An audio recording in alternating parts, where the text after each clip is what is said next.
Protein എത്ര കഴിക്കാം first of all അതിൽ നമുക്ക് തുടങ്ങാം. അതിനൊരു കണക്കുണ്ട്. ചില പ്രോട്ടീൻ സപ്ലിമെന്റ്സിൽ ഞാൻ ആക്ച്വലി പ്രോട്ടീനേക്കാളും കൂടുതൽ ഷുഗറും കാർബോഹൈഡ്രേറ്റും കണ്ടിട്ടുണ്ട്. അത് പുറത്തുള്ള ഒരു പാച്ച് വർക്ക് ആണല്ലോ. അകത്ത് റോട്ടൺ ആയിരിക്കാം. പുറത്ത് പാച്ച് വർക്ക് ചെയ്തുകൊണ്ട് അത് എത്ര നാൾ വെച്ചുകൊണ്ട് കിടക്കാം. അതായത് അകത്തുനിന്നുള്ളതാണല്ലോ പുറത്തേക്ക് പ്രതിഫലിക്കുന്നത്. ആന്റി ഏജിങ്ങിന്റെ കാര്യം വരുമ്പോഴും അതുമൊക്കെ ഇത്രയും കോൺസെപ്റ്റുമായിട്ട് നിങ്ങൾ വർക്ക് ചെയ്യുന്നുണ്ടോ അതിനകത്തേക്കൊക്കെ ആയിട്ട്? Yes and no. Technically whey protein അതൊരു നല്ല ക്വാളിറ്റി വേ പ്രോട്ടീൻ ആണ് എന്നുണ്ടെങ്കിൽ ഇറ്റ്സ് വെരി വെരി ഹെൽപ്ഫുൾ. 30 ഗ്രാമിൽ ഇതിൽ 25 ഗ്രാം പ്രോട്ടീൻ ഉണ്ട്, മറ്റേതിൽ 23 ഉള്ളൂ. അതിൻ്റെ അർത്ഥം 25 ഉള്ളത് ബെറ്റർ ആണെന്ന് പറയുന്നത് വളരെ ബാലിശമായ ഒരു അണ്ടർസ്റ്റാൻഡിംഗ് ആണ്. എൻ്റെ മെറ്റബോളിസം ഭയങ്കര മോശമാണ്, പെട്ടെന്ന് തടി വയ്ക്കുന്ന ആൾക്കാർ പറയില്ലേ, ഇതാണ് അതിൻ്റെ പുറകിലുള്ള ഇത്. ഡയബറ്റിക് ആയതിന് എന്ന് പറഞ്ഞിട്ട് കാർബ് കുറച്ച് പ്രോട്ടീൻ കഴിച്ച് കഴിഞ്ഞിട്ടുണ്ടെങ്കിൽ ക്രിയാറ്റിൻ നോക്കാതെ പ്രോട്ടീൻ കഴിച്ചിട്ടുണ്ടെങ്കിൽ ചിലപ്പോൾ കിഡ്നീനെ അത് ഇമ്പാക്ട് ചെയ്യാം. ഒസെംബിക് അതേപോലെ മുഞ്ചാറോ എന്നൊക്കെ പറയുന്ന ഡ്രഗ്സ് ഇപ്പോൾ അത് വെയിറ്റ് ലോസ് ഡ്രഗ് ആയിട്ടാണ് കൂടുതലും അത് വന്നിരിക്കുന്നത്. 1 കിലോ ഫാറ്റ് ടിഷ്യൂവിനെ അപേക്ഷിച്ച് 1 കിലോ മസിൽ ടിഷ്യൂ 3 മുതൽ 4 ഇരട്ടി എനർജി കൂടുതൽ സ്പെൻഡ് ചെയ്യും. കുറച്ച് എക്സസൈസസും കുറച്ച് ഡയറ്റ് മാനേജ്മെന്റും പ്രോട്ടീൻ മാനേജ്മെന്റും ചെയ്തില്ല എന്നുണ്ടെങ്കിൽ തൽക്കാലത്തേക്ക് ഹാപ്പി ആവും, പക്ഷെ പോയ വെയിറ്റ് തിരിച്ചു വരികയും ചെയ്യും. പോകുന്നത് മസിലായിരിക്കും, തിരിച്ചു വരുന്നത് ഫാറ്റ് ആയിരിക്കും. പ്രോട്ടീനുമായിട്ട് ബന്ധപ്പെട്ടുള്ള ഒരു കാര്യം കൂടാണ്. കാര്യം എന്ന് വെച്ചാൽ ഇപ്പോൾ ഈ അടുത്തൊക്കെ സോഷ്യൽ മീഡിയയിൽ വളരെയധികം വൈറലായിട്ടുള്ളൊരു ജെസ്സി പറഞ്ഞിട്ട് ഇന്റർനാഷണൽ ജർമ്മനാണോ മറ്റൊന്നും തോന്നുന്നു, എനിക്ക് കറക്റ്റ് അവരുടെ നാഷണാലിറ്റി ഓർമ്മയില്ല. പുള്ളിക്കാരത്തി പ്രോട്ടീൻ ഗ്ലൂക്കോസ് സ്പൈക്സും പ്രോട്ടീനും ഒക്കെ ആയിട്ട് ബന്ധപ്പെട്ടാണ് പുള്ളിക്കാരത്തി അധികവും സംസാരിച്ച് കണ്ടിട്ടുള്ളത്. അപ്പോൾ പുള്ളിക്കാരത്തി പറയുന്നത് തന്നെ പ്രോട്ടീനാണ് നമ്മുടെ ദീർഘായുസിലേക്കുള്ള താക്കോല് എന്നാണ്. അപ്പോൾ അതിൻ്റെ ഇൻടേക്കിനെ പറ്റി പറയുമ്പോഴും എപ്പോഴും കൺഫ്യൂഷൻസ് ഉണ്ടാകാറുണ്ട്. ഇപ്പം ഞങ്ങളൊക്കെ അധികം കേൾക്കുന്നത് ഞങ്ങളുടെ കുട്ടികളുടെയൊക്കെ കാര്യത്തിൽ ഫിറ്റ്നസ്സിന് പോകുന്നു, പ്രോട്ടീൻ പൗഡർ കഴിക്കണം എന്ന് പറയുന്നുണ്ട്, അല്ലെങ്കിൽ ഇന്നത് കഴിക്കണം, അത് കഴിക്കണം, ഇത് കഴിക്കണം. അതിൻ്റെ കൂടെ കുറേ ടൈപ്പ് ഓഫ് സാധനങ്ങളും കേൾക്കും, പലതരം പ്രോട്ടീൻ. ഞങ്ങളെ മാതിരി ഉള്ളവർക്കും സാധാരണക്കാരായിട്ടുള്ള ആളുകൾക്കൊക്കെ ഇതൊരു ഭയങ്കര ഒരു കൺഫ്യൂസിങ് സംഭവമാണ്. അതിനെപ്പറ്റി എങ്ങനെയാണ് നമ്മൾ ആരോഗ്യകരമായി ഈ കാര്യം അറിയേണ്ടത്? ഓക്കെ, അപ്പോൾ പ്രോട്ടീൻ എത്ര കഴിക്കാം ഫസ്റ്റ് ഓഫ് ഓൾ അതിൽ നമുക്ക് തുടങ്ങാം. അതിനൊരു കണക്കുണ്ട്. അതൊരു റഫ് ഗൈഡ് ലൈൻ ആണ്. ആ ഗൈഡ് ലൈൻ എന്ന് പറയുന്നത് 1 ഗ്രാം മുതൽ 2 gram protein per kilogram of body weight. അപ്പോൾ 70 കിലോ വെയിറ്റ് ഉള്ള ഒരാൾക്ക് 70 ഗ്രാം മുതൽ, ഒന്നല്ല ആക്ച്വലി 0.8 മുതൽ 2 ഗ്രാംസ് ആണ് പറയുന്നത്. അപ്പോൾ 70 കിലോ വെയിറ്റ് ഉള്ള ഒരാൾക്ക് 70 × 0.8 എന്ന് പറഞ്ഞാൽ 56 ഗ്രാം പ്രോട്ടീൻ മുതൽ ഇൻറ്റു 2 എന്ന് പറഞ്ഞാൽ 140 വരെ. 55 to 140 ആണ് ആ റേഞ്ച് പറയുന്നത്. This is a very big range അല്ലേ. ആ റേഞ്ചിന്റെ എവിടെ പിടിക്കണം? 55 പിടിക്കണോ, 60 പിടിക്കണോ, 70 പിടിക്കണോ? Depends upon gender of a person. ആണുങ്ങൾക്ക് പ്രോട്ടീൻ കുറച്ച് കൂടുതൽ വേണം, കാരണം അവർക്ക് മസിൽ ക്വാണ്ടിറ്റി കൂടുതലാണ് സ്ത്രീകളെ അപേക്ഷിച്ച്. അങ്ങനെ ഒരു സംഭവം ഉണ്ട്. Men will have more muscle mass അല്ലേ. അതൊന്ന്. രണ്ടാമത് ഡിപ്പെൻസ് അപ്പോൺ ഏജ്. യങ് ആയിട്ടുള്ള ആൾക്കാരുടെ ബോഡി ഗ്രോ ചെയ്തുകൊണ്ടിരിക്കുകയാണ്, മസിൽ ലെവൽസ് റാപ്പിഡ്ലി ഇത് ചെയ്തുകൊണ്ടിരിക്കുകയാണ്. അപ്പോൾ അവർക്ക് protein as part of total calories കുറച്ച് ഹൈ ആയിട്ട് തന്നെ നിൽക്കണം as compared to very aged person, right, comparatively. മൂന്നാമത് ഡിപ്പെൻസ് അപ്പോൺ മെഡിക്കൽ കണ്ടീഷൻ. ഞാൻ നേരത്തെ പറഞ്ഞു ഡയബറ്റിക് ആയതിന് എന്ന് പറഞ്ഞിട്ട് കാർബ് കുറച്ച് പ്രോട്ടീൻ കഴിച്ച് കഴിഞ്ഞിട്ടുണ്ടെങ്കിൽ ക്രിയാറ്റിൻ നോക്കാതെ പ്രോട്ടീൻ കഴിച്ചിട്ടുണ്ടെങ്കിൽ ചിലപ്പോൾ കിഡ്നീനെ അത് ഇമ്പാക്ട് ചെയ്യാം, right. So there are medical relevances also there. ചില ആൾക്കാർ പ്രോട്ടീൻ അധികം കഴിച്ച് ശീലമില്ലാത്ത ഒരാൾ ഒറ്റയടിക്ക് പറഞ്ഞ പോലെ 2 gram per kilogram of body weight അല്ലെങ്കിൽ 1.5 gram protein per kg of body weight എന്ന് കഴിച്ച് കഴിഞ്ഞാൽ ചിലപ്പോൾ കോൺസ്റ്റിപ്പേഷൻ വരും, ചിലപ്പോൾ അത് പിന്നെ അത് പൈൽസ് ആവും, ഫിസ്റ്റുലയാവും, വേറെ ഇഷ്യൂസിലേക്ക് വരും, റൈറ്റ്. അപ്പോൾ അത് ചെയ്യേണ്ട രീതിയുണ്ട്. അത് ഈ കണ്ടീഷൻസ് അനുസരിച്ച്. അപ്പോൾ നമ്മൾ പൊതുവെ ചെയ്യുന്ന ഇതെല്ലാം മെഡിക്കൽ കണ്ടീഷൻസ് നോക്കും. അത് കഴിഞ്ഞിട്ട് പ്രോട്ടീൻ ഒറ്റയടിക്ക് നമ്മൾ ഒരു 100 ഗ്രാമിലേക്ക് കയറ്റില്ല, ഒരു 55 ഗ്രാമിൽ തുടങ്ങും. എന്നിട്ട് ബാത്റൂമിൽ പോകുമ്പോൾ കോൺസ്റ്റിപ്പേഷൻ ഒന്നും ഇല്ലല്ലോ അല്ലേ, ബ്ലോട്ടഡ് ഒന്നും അല്ലല്ലോ, ഗ്യാസി ഫീലിംഗ് ഒന്നുമില്ല. നമ്മുടെ വാട്സാപ്പ് ഗ്രൂപ്പിനകത്ത് ഈ ക്വസ്റ്റ്യൻസും കാര്യങ്ങളൊക്കെ അവിടെയാണ് ഈ ഫോളോ അപ്പ് വരുന്നത്. അത് കഴിഞ്ഞ ശേഷം നമ്മൾ എന്ത് ചെയ്യുന്നു പറഞ്ഞാൽ ഇംപ്രൂവ്മെന്റ് അനുസരിച്ചിട്ട് ഒരു 10 ഗ്രാം പ്രോട്ടീൻ പതുക്കെ കൂട്ടും അടുത്ത പ്ലാനിൽ. അങ്ങനെ ലെവൽ അപ്പ് ചെയ്ത് വേണം കൊണ്ടുവരാൻ വേണ്ടിയിട്ട്, right. So that's with regards to the amount of the protein. Now regarding the sources of protein, 2 types of protein are there. Veg ഉണ്ട്, നോൺ വെജ് ഉണ്ട്. രണ്ടിൻ്റെതായ ഗുണങ്ങളുണ്ട്. വെജ് പ്രോട്ടീൻ സോഴ്സസ് ഏതൊക്കെയാണ്? പരിപ്പ്, പയറുവർഗ്ഗങ്ങളൊക്കെ. It comes with fibre, it comes with vitamins. അപ്പോൾ അങ്ങനെ കുറേ കാര്യങ്ങളൊക്കെ ഉണ്ട്. ആൻഡ് വെജ് പ്രോട്ടീൻ സോഴ്സസിൻ്റെ ഒപ്പം കാർബോഹൈഡ്രേറ്റും കയറി വരും. പരിപ്പിൽ പ്രോട്ടീൻ മാത്രമല്ല കാർബും ഉണ്ട്. അപ്പോൾ പൊതുവേ നമ്മളെല്ലാവരും ഹൈ ഡോസ് ഓഫ് കാർബിലാണ് നിൽക്കുന്നത് സാധാരണ, റൈറ്റ്. അപ്പോൾ വെജ് സോഴ്സസ് കിട്ടുമ്പോൾ അതിലും കാർബ് വരുന്നുണ്ട്. അപ്പോൾ അതൊരു ചെറിയൊരു ബോട്ടിലിനൊക്കെ ആയി വരാൻ സാധ്യതയുണ്ട്. അതേസമയം നോൺ വെജിറ്റേറിയൻ പ്രോട്ടീനിൽ എടുത്ത് കഴിഞ്ഞിട്ടുണ്ടെന്നുണ്ടെങ്കിൽ അതിൽ കാർബില്ല, ഫാറ്റാണ് വരുന്നത്. നോൺ വെജിറ്റേറിയൻ പ്രോട്ടീനിൽ കാർബ് വരുന്നില്ല, അപ്പം ഫാറ്റാണ് വരുന്നത്. ആ ഫാറ്റ് എപ്പോഴും ഹെൽത്തി ആയിക്കോളം നിർബന്ധമില്ല. പിന്നെ അതിൽ ഫൈബർ ഇല്ല, ഓക്കെ. പക്ഷേ നോൺ വെജിറ്റേറിയനിലെ പ്രോട്ടീൻ വെജ് പ്രോട്ടീനേക്കാളും ബയോ അവൈലബിൾ ആണ്. അതായത് അതിലുള്ള അമൈനോ ആസിഡ്സ് ഒക്കെ കുറച്ചും കൂടെ ബെറ്റർ ആണ്, അതിൻ്റെ സ്പ്രെഡ് കൂടുതലാണ്. നമുക്ക് ആ പ്രോട്ടീൻ എന്ന് പറഞ്ഞാൽ കുറേ തരത്തിലുള്ള അമൈനോ ആസിഡ്സ് ആണ്. നമുക്ക് വേണ്ട തരത്തിലുള്ള അമൈനോ ആസിഡ്സ് ഒരു ഇതെല്ലാം നോൺ വെജിറ്റേറിയൻ സോഴ്സസിലെല്ലാം അടങ്ങിയിട്ടുണ്ട്. വെജിൽ അത് ഉണ്ടാവണമെന്നില്ല. അപ്പോൾ വെജിൽ മിക്സപ്പ് ചെയ്യേണ്ടി വരും. കടലയിലുള്ള അമൈനോ ആസിഡ് പ്രൊഫൈൽ ആയിരിക്കില്ല ചിലപ്പോൾ പരിപ്പിലുണ്ടാവുന്നത്. അപ്പോൾ ഇത് രണ്ടും മിക്സ് ചെയ്ത് കഴിഞ്ഞാലേ നമുക്ക് വേണ്ട എല്ലാ പ്രൊഫൈലും കിട്ടുള്ളൂ. നോൺ വെജിറ്റേറിയനിൽ ആ പ്രശ്നമില്ല, ബയോ അവൈലബിലിറ്റി കൂടുതലാണ്, പ്രോട്ടീൻ ഡെൻസിറ്റിയും കൂടുതലാണ്. അതായത് 100 ഗ്രാം ചിക്കൻ എടുത്ത് കഴിഞ്ഞിട്ടുണ്ടെങ്കിൽ 25 ഗ്രാം പ്രോട്ടീൻ വരുന്നുണ്ട്. ഒരു ബൗൾ പരിപ്പ് കറി നോർമൽ കൺസിസ്റ്റൻസിയിൽ എടുക്കുന്ന പരിപ്പ് കറിയിൽ ഒരു 8 ഗ്രാം പ്രോട്ടീനേ വരുന്നുള്ളൂ. അപ്പോൾ 25 ഗ്രാം പ്രോട്ടീൻ കഴിക്കാൻ 3 ബൗൾ പരിപ്പ് കറി നമുക്ക് കഴിക്കാൻ പറ്റില്ല. പിന്നെ അത് ബ്ലോട്ടഡ് ആവും, വേറെ ഇഷ്യൂസ് വരും, അങ്ങനത്തെ ഗ്യാസ് ബാസി ഒക്കെ ആവാൻ സാധ്യതയുണ്ട്. എന്നാൽ പരിപ്പിൽ മറ്റു കാര്യങ്ങൾ വരുന്നുണ്ട്, വൈറ്റമിൻസ് വരുന്നുണ്ട്. നോൺ വെജിറ്റേറിയനിൽ അത് അധികം വന്നോൾ മിനറൽസും കാര്യങ്ങളൊക്കെ. ആ ഒരു മൈക്രോ ന്യൂട്രിയൻ പ്രൊഫൈൽ വെജിലാണ് കൂടുതൽ, ഫൈബർ വരുന്നുണ്ട്. അപ്പോൾ എന്താ ചെയ്യേണ്ടത്? If you are A non vegetarian, please mix up both veg and non veg sources. അതാണ് രണ്ടാമത്തെ കാര്യം, പ്രോട്ടീൻ്റെ സോഴ്സസ്. തേർഡ്ലി നമ്മുടെ പ്രോട്ടീൻ സപ്ലിമെന്റ്സ്, അതാണ് മൂന്നാമത്തെ ഓപ്ഷൻസ് എന്ന് വരുന്നത്. അപ്പോൾ protein supplements, variety of supplements are available in the market. അപ്പോൾ അതിൽ നേരത്തെ പറഞ്ഞ പോലെ ചില പ്രോട്ടീൻ സപ്ലിമെന്റ്സിൽ ഞാൻ ആക്ച്വലി പ്രോട്ടീനേക്കാളും കൂടുതൽ ഷുഗറും കാർബോഹൈഡ്രേറ്റും കണ്ടിട്ടുണ്ട് ഞാൻ. ഓക്കെ, അപ്പോൾ പ്രോട്ടീൻ എഴുതി വെച്ചിട്ടുണ്ട്, പക്ഷേ പ്രോട്ടീനേക്കാളും കൂടുതൽ മറ്റുള്ള സംഭവങ്ങളുണ്ട്. അപ്പോൾ അതൊരു വസ്തുത. അതുകൂടാതെ പിന്നെ ഉള്ളത് വേ പ്രോട്ടീൻ, എസ്പെഷ്യലി ജിമ്മിലൊക്കെ പോകുന്ന ആൾക്കാർ കഴിക്കുന്ന പ്രോട്ടീൻ സപ്ലിമെന്റേഷൻ ഒക്കെ ഉണ്ട്. ടെക്നിക്കലി വേ പ്രോട്ടീൻ അതൊരു നല്ല ക്വാളിറ്റി വേ പ്രോട്ടീൻ ആണ് എന്നുണ്ടെങ്കിൽ it's very very helpful. It is a very highly whey എന്ന് പറയുന്നത് പാലിൽ നിന്നുണ്ടാക്കുന്ന പ്രോട്ടീനാണ്. വേ ആൻഡ് കെസീൻ, ഇതാണ് പാലിലുള്ള പ്രോട്ടീൻ. അപ്പോൾ അതിന് എക്സ്ട്രാക്ട് ചെയ്തെടുക്കുന്ന പ്രോട്ടീനാണത്. ഹൈലി ബയോ അവൈലബിൾ ആണ്. ഇതിൽ യാതൊരു രീതിയിലെ കണ്ടാമിനൻസും കാര്യങ്ങളൊന്നും അടങ്ങിയിട്ടില്ല എന്നുണ്ടെങ്കിൽ extremely safe to have and very easy also. So കുറച്ച് എക്സ്പെൻസീവും കൂടിയാണ് ഇങ്ങനെ പ്രോസസ്സ് ചെയ്തെടുക്കുന്നതാണ്. നല്ലൊരു ക്വാളിറ്റി നല്ലൊരു കമ്പനിയുടെ വേ പ്രോട്ടീൻ കഴിക്കുകയാണെന്നുണ്ടെങ്കിൽ ഇറ്റ് മേക്സ് ലൈഫ് ഈസിയർ. ഇപ്പോൾ ഒരു സ്കൂപ്പ് വേയിൽ ടിപ്പിക്കലി ഒരു 20-25 ഗ്രാം പ്രോട്ടീൻ ഉണ്ട്. അപ്പോൾ ഒരു സ്കൂപ്പ് വേ വെച്ചിട്ട് നമുക്ക് പല ഫ്ലേവേഴ്സിലൊക്കെ കിട്ടും, നമുക്ക് പല കാര്യങ്ങൾ അതിനകത്ത് ചെയ്യാൻ പറ്റും. We can make it easier. അത് ഒരു സ്കൂപ്പ് വേ എടുത്തിട്ട് കുറച്ച് പാൽ ഒഴിച്ച് ഒരു ചെറിയൊരു പകുതി ആപ്പിളും ഇട്ട് ഷേക്ക് അടിച്ച് കഴിഞ്ഞാൽ ടേസ്റ്റ് നൈസ്, പ്രോട്ടീൻ ഷേക്കുമായി, റൈറ്റ്?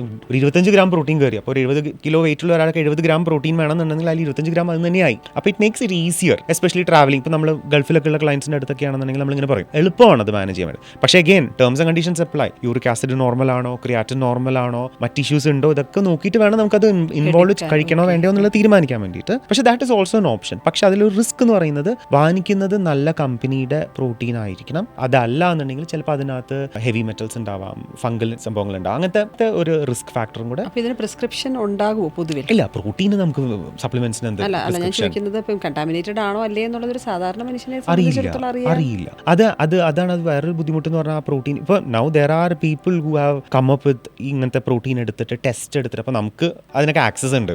അപ്പോൾ നമുക്കറിയാം ഓക്കെ ഇന്ന ബ്രാൻഡിൽ. അപ്പോൾ പൊതുവെ ആൾക്കാർ പറയുന്നത് എന്താണെന്നറിയോ, ഇതിൽ ഒരു സ്കൂപ്പ് എന്ന് പറഞ്ഞാൽ 30 ഗ്രാം, ഒരു സ്കൂപ്പ് എന്ന് പറഞ്ഞാൽ അതിനകത്ത് ഒരു സ്കൂപ്പ് ഉണ്ടാവും, ഒരു സ്പൂൺ ഉണ്ടാവും. 30 ഗ്രാമിൽ ഇതിൽ 25 ഗ്രാം പ്രോട്ടീൻ ഉണ്ട്, മറ്റേതിൽ 23 ഉള്ളൂ. അതിൻ്റെ അർത്ഥം 25 ഉള്ളത് ബെറ്റർ ആണെന്ന് പറയുന്നത് വളരെ ബാലിശമായ ഒരു അണ്ടർസ്റ്റാൻഡിംഗ് ആണ്. അതിൽ ക്വാളിറ്റി ഓഫ് പ്രോട്ടീൻ എന്താണ്, അതിൽ കണ്ടാമിനൻസ് എന്തെങ്കിലും ഉണ്ടോ, അതിൽ ബയോ അവൈലബിലിറ്റി എത്രയാണ്, അതിനാണ് ഞാൻ കൂടുതൽ ഇമ്പോർട്ടൻസ് കൊടുക്കുക. ആ 2 ഗ്രാം പ്രോട്ടീൻ എന്ന് പറഞ്ഞാൽ എടുക്കുന്ന ഒരു സ്കൂപ്പിൽ ഒരു കുറച്ച് അര സ്പൂൺ കൂടി കഴിഞ്ഞിട്ടുണ്ടെങ്കിൽ തന്നെ ഡിഫറൻസ് വന്നു കഴിഞ്ഞു. So it is immaterial to worry about it and that as. Protein എടുക്കുമ്പോൾ നോക്കേണ്ടത് ഒന്ന് ഒബ്വിയസ്ലി ഷുഗർ ബിയോണ്ട് ലെവൽ, അങ്ങനത്തെ അഡീഷൻസും കാര്യങ്ങളും പാടില്ല. But more important for supplements especially അതിൽ വരുന്ന കണ്ടാമിനൻസ് എന്താണ്, അതിൽ ഹെവി മെറ്റൽസ് എന്തെങ്കിലും വന്നിട്ടുണ്ടോ, ഇതൊക്കെ test. It's a very expensive test to do. അങ്ങനത്തെ ടെസ്റ്റ് ചെയ്ത് കഴിഞ്ഞിട്ടുള്ള റിപ്പോർട്ട്സും ആൾക്കാർ ചെയ്ത ഒരുവിധം നല്ല ബ്രാൻഡ്സിന്റെ ഒക്കെ അവൈലബിൾ ആണ്. അത് നോക്കി ഫോളോ ചെയ്യാന്നുള്ളതാണ്. പക്ഷേ again common man may not necessarily know it. And with so much of claims around with our products out, സാധാരണക്കാര് ബുദ്ധിമുട്ടിലേക്കാവും. അവിടെയാണ് നമ്മളെ പോലെയുള്ള ആൾക്കാർക്ക് who does it ethically and in the right manner will understand what needs to be done. നമ്മളെപ്പോഴും പറയുന്നതാണ് ഒന്നിനും ഒരു ഒറ്റമൂലി ആൻസർ ഇല്ല. There is no panacea towards health, improving health, right? ഇത് കഴിച്ചു കഴിഞ്ഞാൽ ഡയബറ്റീസ് പമ്പ കിടക്കും, ഇത് ചെയ്ത് കഴിഞ്ഞിട്ടുണ്ടെന്നുണ്ടെങ്കിൽ യൂറിക് ആസിഡ് എന്നേക്കുമായി ഇല്ലാതെയാവും. There is nothing like that. അങ്ങനെ ഒരു സാധനം ഉണ്ടായിരുന്നുണ്ടെങ്കിൽ ലോകത്ത് ആർക്കും യൂറിക് ആസിഡും ഈ പറഞ്ഞ പോലെ ഡയബറ്റീസൊക്കെ പണ്ടേ നിർത്തേണ്ട സമയം അതിക്രമിച്ച് കഴിഞ്ഞിരിക്കുന്നു, റൈറ്റ്?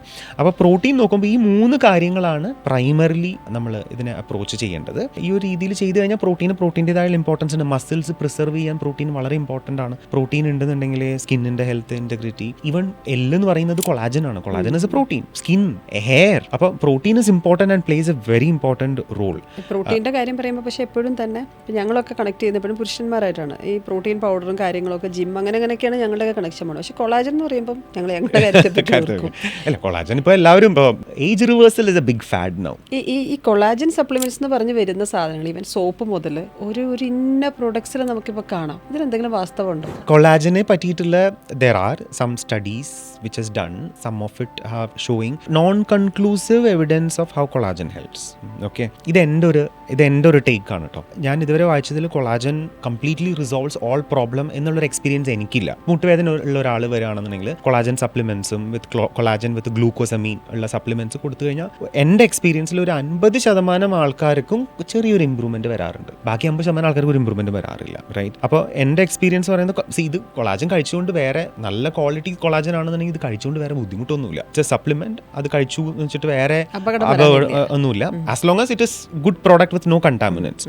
അപ്പോൾ നമ്മൾ പറയുന്നത് you might as well try. എന്നുവെച്ചാൽ ഇത് കഴിച്ചു എന്ന് വെച്ചിട്ട് ഇത് മുട്ടുവേദന പോകും എന്ന് യാതൊരു അഷുറൻസും നമുക്ക് പറയാൻ പറ്റില്ല. പക്ഷേ ഇത് കഴിച്ചുകൊണ്ട് ബുദ്ധിമുട്ടൊന്നുമില്ല, നല്ല സാധനമാണെന്നുണ്ടെങ്കിൽ try it. It might help. ഒരു 100 പേരിൽ 50 പേർക്ക് ഗുണമുള്ളതായിട്ടാണ് നമ്മുടെ ഒരു എക്സ്പീരിയൻസ്. അപ്പോൾ ഈ ഒരു രീതിയിലാണ് നമ്മൾ ഇതിനെ അപ്രോച്ച് ചെയ്യുന്നത്. അപ്പോൾ അഗെയിൻ അതെന്താണ്, അത് എന്ത് ലെവലിൽ ഹെൽപ്ഫുൾ ആണ്, അത് കൊടുക്കാമോ എന്നുള്ളത് നോക്കിയിട്ടാണ് അതിലേക്ക് കിടക്കുന്നത്. അപ്പോൾ അത് പ്രോട്ടീൻ ആയാലും കൊളാജൻ ആയാലും എന്ത് സപ്ലിമെന്റ് ആയിട്ടാണ്, supplements is a big thing in itself അല്ലേ. അതും ആന്റി ഏജിങ് ആൻഡ് അതും ഒരു വലിയ സംഭവമാണ്. ആന്റി ഏജിങ്ങിന്റെ കാര്യം വരുമ്പോഴും അതുമൊക്കെ ഇത്തരം കോൺസെപ്റ്റുമായിട്ട് നിങ്ങൾ വർക്ക് ചെയ്യുന്നുണ്ടോ അതിനകത്തേക്കൊക്കെ ആയിട്ട്? Yes and no. Yes because ഞാൻ നേരത്തെ പറഞ്ഞ 3 ചാപ്റ്റർ പറഞ്ഞില്ലേ, become healthy, eat right, be physically active, sleep well and manage stress. ഇത് ചെയ്ത് കഴിഞ്ഞാൽ ഹെൽത്തി ആവും. ഇങ്ങനെ ഹെൽത്തി ആവുമ്പോൾ ഒരു 10 കിലോ കുറയണു, അല്ലെങ്കിൽ ബോഡി കോമ്പോസിഷൻ ഇമ്പ്രൂവ് ആവണു, ഫാറ്റ് കുറയണു, മസിൽ ക്വാളിറ്റി കൂടുന്നു. അപ്പൊ അങ്ങനെ ഒരാൾ naturally will look younger, will also feel younger. Metabolic parameters improve ആയി കഴിയുമ്പോൾ 40 വയസ്സായ ആൾ ചിലപ്പോൾ 30-35 വയസ്സായ ഒരാളുടെ മെറ്റബോളിക് റേറ്റും മെറ്റബോളിക് പാരാമീറ്റേഴ്സും മെറ്റബോളിക് ഹെൽത്തും ഉണ്ടാവാം, റൈറ്റ്? അപ്പോൾ in that sense that is anti ageing, right? Exercise സ്ഥിരം ചെയ്യുന്ന ഒരാൾ, exercise is the one of the best anti inflammatory activity that you can do. Exercise സ്ഥിരം ചെയ്യുന്ന ആൾ വിൽ ലുക്ക് യങ്ങർ. ഡയറ്റിൽ ആവശ്യത്തിന് പ്രോട്ടീനും അതോടൊപ്പം പച്ചക്കറികളും ആന്റി ഓക്സിഡന്റ് റിച്ച് ആയിട്ടുള്ള ഭക്ഷണങ്ങളും ഇൻക്ലൂഡ് ചെയ്യുന്ന ആളുടെ ശരീരത്തിൽ ഓക്സിഡേറ്റീവ് സ്ട്രെസ് കുറവായിരിക്കും. ഓക്സിഡേറ്റീവ് സ്ട്രെസ് കുറവായിട്ടുണ്ടെങ്കിൽ സ്കിൻ ഹെൽത്ത് ഇംപ്രൂവ് ആവും, ലിവർ ഹെൽത്ത് ഇംപ്രൂവ് ആവും, അതോടൊപ്പം സ്കിൻ ഹെൽത്തും ഇംപ്രൂവ് ആവും. സോ അതെ, അപ്പോൾ അതിന്റെ ഭാഗമായിട്ട് ആന്റി ഏജിങ് വരും. So in that sense yes, it does help in anti ageing, right? പക്ഷേ ബാഹ്യമായ രീതിയിൽ ഇപ്പോൾ ബോട്ടോക്സ് ചെയ്തിട്ട് ആന്റി ഏജിങ് ചെയ്യുന്നുണ്ട്, റൈറ്റ്? അതെന്താ ചെയ്യുന്നത്? റിങ്കിൾസ് കുറയ്ക്കുന്നു, അങ്ങനത്തെ കാര്യങ്ങൾ. Yes, it works. പക്ഷേ ഇത് എൻ്റെ ഒരു പേഴ്സണൽ ഒപ്പീനിയനാണ്. അത് പുറത്തുള്ള ഒരു പാച്ച് വർക്ക് ആണല്ലോ, അകത്ത് റോട്ടൺ ആയിരിക്കാം. പുറത്ത് പാച്ച് വർക്ക് ചെയ്തുകൊണ്ട് അത് എത്ര നാൾ വെച്ചുകൊണ്ട് കിടക്കാം? അതായത് അകത്തുനിന്നുള്ളതാണല്ലോ പുറത്തേക്ക് പ്രതിഫലിക്കുന്നത്. അപ്പോൾ അകത്ത് ബെറ്റർ ആക്കണമെങ്കിൽ അത് ഒരു ദിവസം കൊണ്ടോ 1 മണിക്കൂർ കൊണ്ടോ ചെയ്യാൻ പറ്റില്ല. It take time. അതിനെ സെൻസിബിൾ, സസ്റ്റൈനബിൾ, സയന്റിഫിക് 3S ആക്കുക എന്നുള്ളതാണ് നമ്മുടെ ജോലി. അത് ചെയ്ത് കഴിഞ്ഞാൽ yes, anti ageing is very much possible. But don't expect it in a day. Give it at least 3 to 5-6 months, then it is possible. പോസിറ്റീവായിട്ടുള്ള കാര്യങ്ങൾ മുന്നോട്ട് കൊണ്ടുപോകാമെന്ന് വിചാരിക്കാം. എഗെയിൻ നമ്മുടെ ഈ ലൈഫ് സ്റ്റൈൽ ഡിസീസസ് വരുമ്പം പോകാതെ പറയേണ്ട സാധനമാണ് ഡയബറ്റീസ്. ഡയബറ്റീസ് എനിക്ക് കേരളമാണല്ലോ തലസ്ഥാനം, രാജ്യത്തിന്റെ തലസ്ഥാനം തന്നെ. പക്ഷേ ഇപ്പം കുറച്ച് വാർത്തകളിൽ ഒരു ഡ്രഗ് നിൽക്കുന്നുണ്ട്, ഒസംപിക് അങ്ങനെ എന്തോ ആണ് അതിനെ പറയുന്നത്. വെയിറ്റ് ലോസ് ഡ്രഗും കൂടിയാണ്. എന്താണ് അതിന്റെ ഒരു കാര്യങ്ങളൊക്കെ? ഓക്കെ, ഒസംപിക് അതേപോലെ മുൻജാറോ എന്നൊക്കെ പറയുന്ന ഡ്രഗ്സ് ഇപ്പൊ അത് വെയിറ്റ് ലോസ് ഡ്രഗ് ആയിട്ടാണ് കൂടുതലും അത് വന്നിരിക്കുന്നത്. അത് ആക്ച്വലി ഡയബറ്റീസിനുള്ള ഒരു ഡ്രഗാണ്. GLP-1 അഗോണിസ്റ്റ് എന്നൊക്കെ പറയുന്ന ഒരു കാറ്റഗറിയിൽ വരുന്നതാണ് ഈ പറഞ്ഞ ഒസംപിക്, സെമാഗ്ലൂട്ടൈഡ് എന്ന് പറയുന്ന ഡ്രഗ്. അതൊരു ഡോക്ടർ നോക്കി ഡോക്ടർ പ്രിസ്ക്രൈബ് ചെയ്യേണ്ട മെഡിസിൻ ആണിത്. ഓവർ ദ കൗണ്ടർ തടി കുറയ്ക്കാൻ വേണ്ടിയിട്ട് സ്വയം വാങ്ങിച്ച് കഴിക്കേണ്ട മെഡിസിൻ അല്ല. അത് ചെയ്തു കഴിഞ്ഞാൽ ഗുണത്തെക്കാൾ കൂടുതൽ ദോഷങ്ങൾ തന്നെയായിരിക്കും ഉണ്ടാവേണ്ടത്. അപ്പോൾ അത് പ്രിസ്ക്രൈബ് ചെയ്യേണ്ടത് അതിന് യോഗ്യതയുള്ള ഒരു പ്രാക്ടീഷണർ, മെഡിക്കൽ പ്രാക്ടീഷണർ, ഒരു ഡോക്ടറിന് മാത്രമേ ചെയ്യാൻ പറ്റുള്ളൂ. That's point number 1. എൻ്റെ ഒരു സംശയം, ഡയബറ്റീസ് ഉള്ള ഒരാൾക്ക് തടി കുറയ്ക്കാൻ വേണ്ടിയിട്ടുള്ള, അതാണ് അതിന്റെ പുറകിലേക്കുള്ള ഒരു വസ്തുത വരുന്നത്. ഇത് ചെയ്യുന്ന എന്താണെന്ന് പറഞ്ഞിട്ടുണ്ടെന്നുണ്ടെങ്കിൽ നമ്മളെ വിശപ്പ് കുറയ്ക്കും, ഗ്യാസ്ട്രിക് എംപ്റ്റിങ് കുറയ്ക്കും.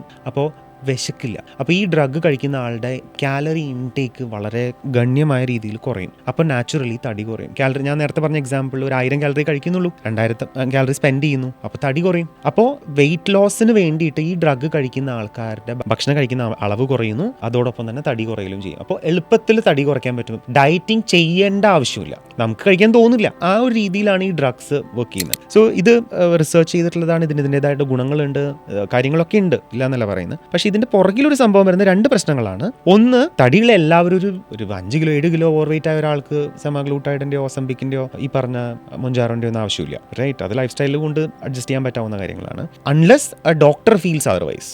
അതിൻ്റെതായ റീസൺസ് ഉണ്ട്. ഒരു നീഡിനാണ്, ഒരു സർജറിക്ക് എന്തെങ്കിലും whatever it is, right? അതൊന്ന്. രണ്ടാമത്, നമ്മൾ ഇത് ചെയ്ത് കഴിയുമ്പോൾ സിഗ്നിഫിക്കൻറ്റ് കാലറി റെസ്ട്രിക്ഷൻ ആണല്ലോ വരുന്നത്. ഈ മരുന്ന് കഴിക്കുമ്പോൾ, ഈ ഒസംപിക്, സെമാഗ്ലൂട്ടൈഡ്, മുൻജാറോ ഒക്കെ ചെയ്യുമ്പോൾ, ഇഞ്ചക്ഷൻസും ഉണ്ട്, ചെയ്യുമ്പോൾ തടി വിശക്കുന്നില്ല. അപ്പോൾ നമ്മൾ കഴിക്കുന്ന കാലറി ഇൻടേക്ക് കുറയും. അപ്പോൾ മസിൽ വേസ്റ്റേജും ഉണ്ടാവും, പ്രോട്ടീൻ ലോസും ഉണ്ടാവും, പ്രോട്ടീൻ ഇൻടേക്കും കുറവായിരിക്കും. അപ്പോൾ സാർക്കോപീനിയ എന്ന് പറയും, മസിൽ ലോസ് സിഗ്നിഫിക്കൻ്റ് ആയിരിക്കും. അപ്പോൾ ഒരു 100 കിലോ എന്ന് ഒരാൾ 70ലേക്ക് എത്തുമ്പോൾ 30 കിലോ കുറഞ്ഞതിൽ ഒരു significant portion is also muscle. മസിലിൻ്റെ പ്രത്യേകത എന്ന് പറഞ്ഞാൽ മസിലാണ് മെറ്റബോളിക്കലി മോസ്റ്റ് ആക്റ്റീവ് ടിഷ്യൂ. ഫാറ്റിനെ അപേക്ഷിച്ച് 1 കിലോ ഫാറ്റ് ടിഷ്യൂവിനെ അപേക്ഷിച്ച് 1 കിലോ മസിൽ ടിഷ്യൂ 3 മുതൽ 4 ഇരട്ടി എനർജി കൂടുതൽ സ്പെൻഡ് ചെയ്യും.